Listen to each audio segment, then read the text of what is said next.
All right, so now I have my graph. I've made the font a little bit smaller because it was a bit much.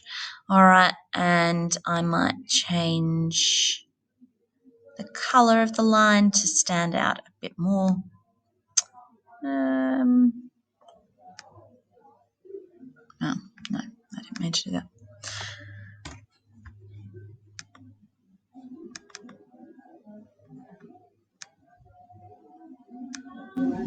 All right, so I might make it purple just to stand out a little bit more.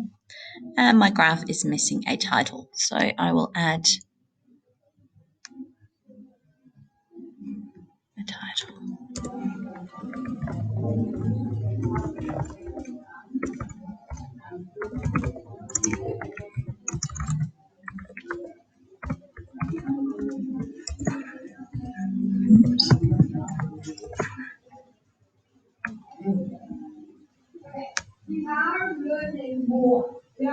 I'm just going to zoom in a bit more so I can see.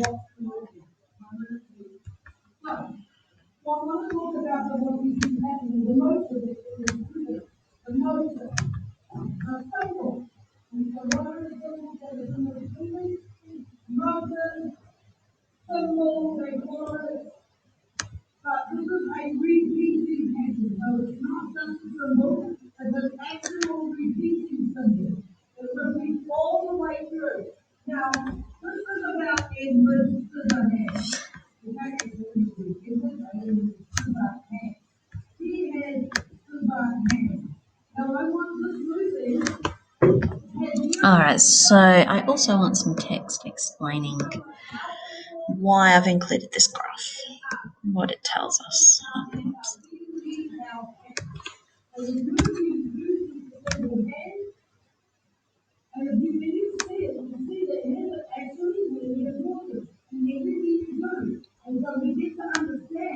All right, so I might write that Waylander, oops,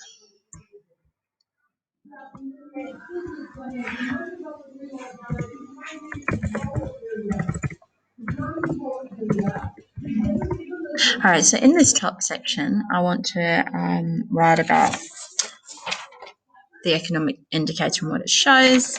And then in the next section, I'm going to talk about why it shows that, what has caused the unemployment rates to be what they are.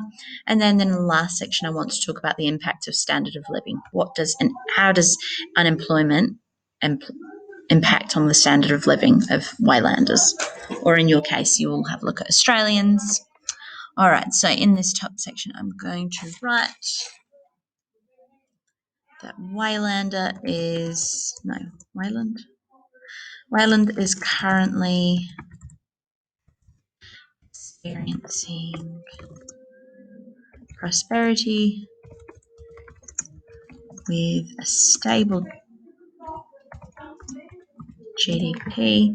So that would come from my research, wouldn't it? Okay, we know that it's got a stable GDP, which is the blue line. So currently it's got a stable GDP. So that's working with unemployment and keeping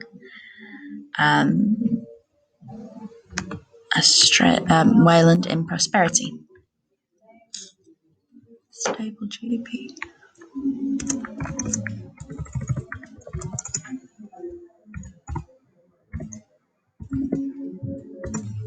All right, you want to keep below 5% in unemployment. If it's too low, it means it's not working effectively.